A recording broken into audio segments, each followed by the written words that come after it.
we've put a lot of emphasis on morning meetings, community meetings, care. We call it Care for Kids. We're at Zachary Taylor Elementary School today, and the Lieutenant Governor came to visit us today. Talking to the kids is one of the most rewarding things I get to do as Lieutenant Governor. And I've been asked to share, specifically to share my story, my rise from poverty out of Detroit. Because I was finding last year on the campaign trail that people were finding my story inspiring, and so teachers were asking me to come talk to their kids. The question is my life hard being Lieutenant Governor? I learned how there's bad things about her job and good things about her job, and what she did before she was a Lieutenant Governor. I was the first black person ever elected to statewide office in Kentucky, ever. We met the Lieutenant Governor, and we also asked questions and learned about her history, hardships, and the things that made her now. One of the most interesting questions was what was the most boring job I ever had. I've never gotten that one before. It was a job at a bank processing canceled checks, and all you did was you sat at this machine and because when people write a check, the amount of the check is not printed on there, so you sat there and you typed the amount in and you put the check in a little channel and it would go and print the amount on it, and that's what you did for hours. Was just, but it was boring. But here's what I learned from that job. Number one, I didn't want to be there my whole life. I learned that.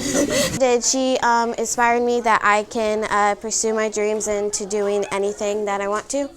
And I love that, because I got to tell you, growing up in Detroit, reading for me expanded my universe. It truly did. It really did. We couldn't believe the library was free. Yeah. We really couldn't. Right. You know, I mean, when you're growing up poor, and we said, let me get this straight, I can check out as many books as I want to for free. This is the Lieutenant Governor, Mrs. Hampton. Hi. Say good morning. Good morning. Good morning. Thank you. You guys having a meeting? Yeah, we do morning meeting every morning. So we're just hearing about everybody's weekend. Would you like to share what you did this weekend? Everybody have a good weekend? Yes. Well, let's see, what did I do this weekend? On Saturday, I went to a Women of Achievement Awards banquet. And on Sunday, I attended a different church. The pastor was celebrating their 37th anniversary. You had a service. I did, so that's what I did. Thank you so much for sharing. When I was a kid, when I was your age, I loved school. My biggest punishment, when I was your age, is not to go to school. Like when I was sick or something. Yeah, so I loved school. Whatever. No, on a beam of light. It's about Albert Einstein. You guys know who Albert Einstein was? He was a really, really, really smart scientist. Really smart. Albert turned 2 years old and didn't say a word. So he's 2, and I know you guys were talking by the time you were 2, right? Yeah. Mm-hmm. Albert was so amazed, his body trembled. Suddenly, he knew there were mysteries in the world, hidden and silent. Albert figured out that no person, no thing, could ever zoom through space as fast as a beam of light. You guys could be the next scientists. So what do you guys wonder about? What do you wonder about? How big is the galaxy? That's a good question. How big is the galaxy? Does anybody know what a lieutenant governor does? Anybody? What does a lieutenant governor do? It's like the assistant of the governor. Kind of like as one class put it, the vice governor. Yeah. So, so I'll just start at the beginning. So I'm Jenean Hampton. I'm the Lieutenant Governor of Kentucky. I was elected last November with Matt Bevin, who's now your governor. I was the first black person ever elected to statewide office in Kentucky, ever, in Kentucky's history. I live actually my home is in Bowling Green. I've been married almost 16 years to a guy that I met in the Air Force. I was in the Air Force. I grew up in the 1960s. I was born in 1958. The things that shaped me were, number one. One of the things was the space program, which was really active back then. We went to the moon for the first time back in the 1960s, and they used to launch rockets, and they splash down. But my family grew up really, really poor. My parents divorced when I was 7. And so because my mother had never graduated she never got past the 8th grade in school. And so she kind of struggled. But, there were years we didn't have a TV set. We didn't have a car. We didn't even have a washing machine, if you can imagine that. But I was really grateful for the things that I did have. I learned to love reading. I saw the reading program as we were touring the school here, and I'm really glad to see that, because reading for me, my 3 sisters, I have 3 sisters, my sisters and I loved to read. I remember at one point we would all be at the table with a book, and my mom at one point banned books at the table, but that didn't stop us, because we'd read the cereal box, and we would pull canned goods off and read the canned goods, and then she gave up and let us read again. So, but we all loved reading, and my sisters and I are all the first in our family to ever go to college, all 4 of us. So, I want to share my story with you, so you could see that even if no matter what circumstances you find yourselves in, it's up to you. It's up to you to shape your own life.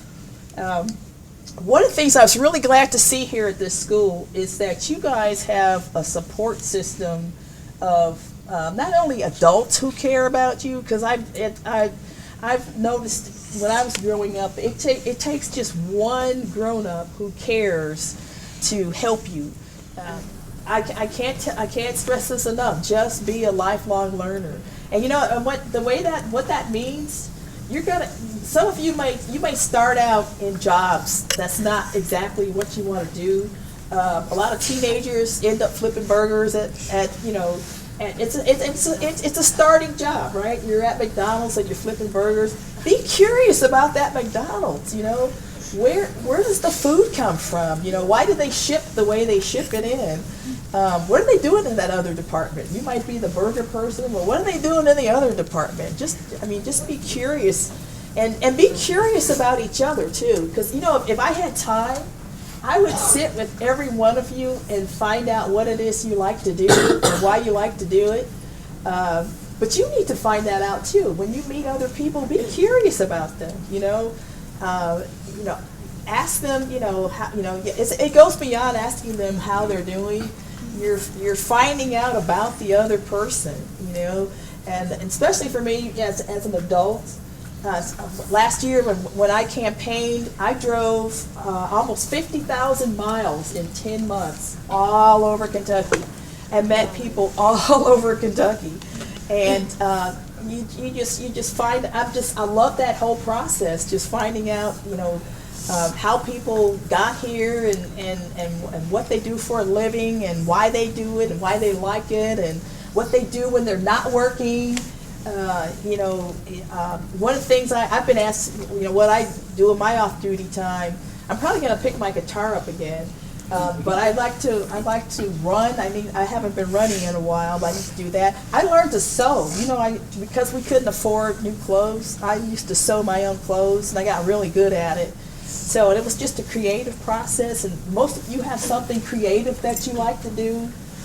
Just about everybody does. So I would be curious to find out what that is, what you guys like to do. So just be a lifelong learner. You can't go wrong with that. Can't go wrong with that. Let me go over here because I've been. How about you?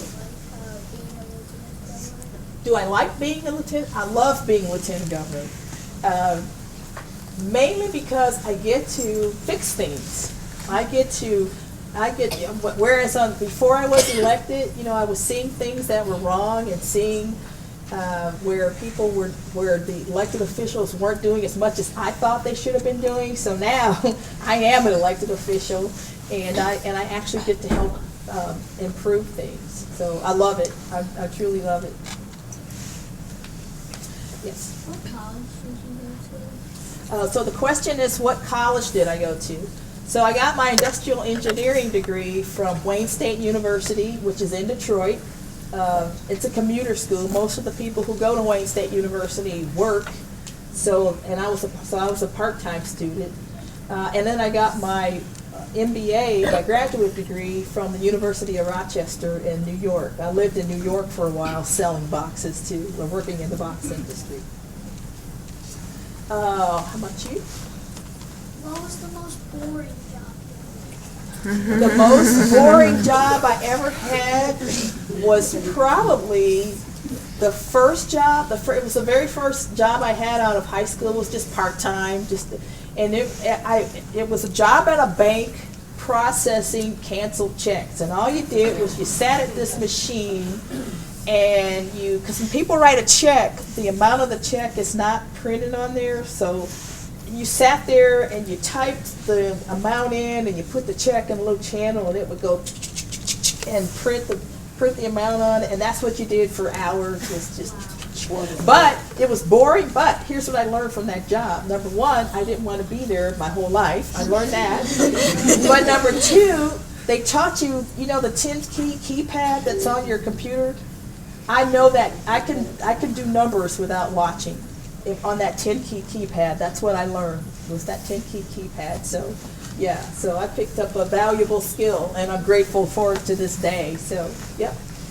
Yes, ma'am. How many jobs have I had? Well, let's see. There was the bank. There was General Motors. Do we count the Air Force? The Air Force. Yeah. And then let's see. There was the box industry, but there was supervisor, then backup scheduler, then quality manager, then let's see. Then I was the plant manager, and then in sales. And then counting this one, that would be 9. Wow, that's a lot. Well, okay. Yes, ma'am. Was there any responsibility as lieutenant governor that really frustrated you? So the question is, was there any responsibility as lieutenant governor that frustrated me? Nothing yet that frustrates me, except for watching the House and Senate do their thing, and it's really slow. They're really, really slow. But the one thing that frustrated me, and this was on Inauguration Day. Anybody been to the Capitol? Anybody here been to the Capitol building? Okay, so it's 3 stories, and there's this huge marble staircase, right? And so as part of the inauguration activities, I had to walk down that staircase with my husband in a formal gown. I stay in that, yeah. That's what I thought. I have to do what? Hang on a second. I think if I'd known I had to do that, I might have said no. But you can find that. It's called the Grand March, and I guess they announce you.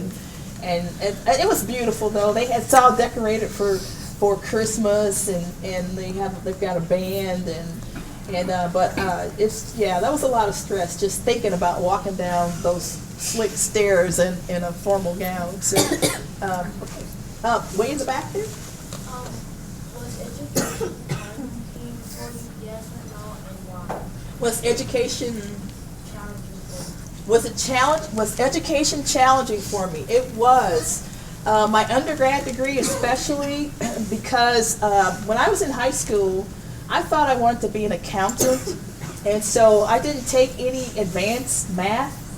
And then when I got to college, I started in the business curriculum and then switched to engineering, and I was totally unprepared for calculus. I hadn't taken any physics. I was totally unprepared for physics. And so I struggled. I did struggle a little bit. So it was challenging, and when you're working while going to school, it's always a challenge. But I can tell you, by the time I got to my master's degree, I wanted it.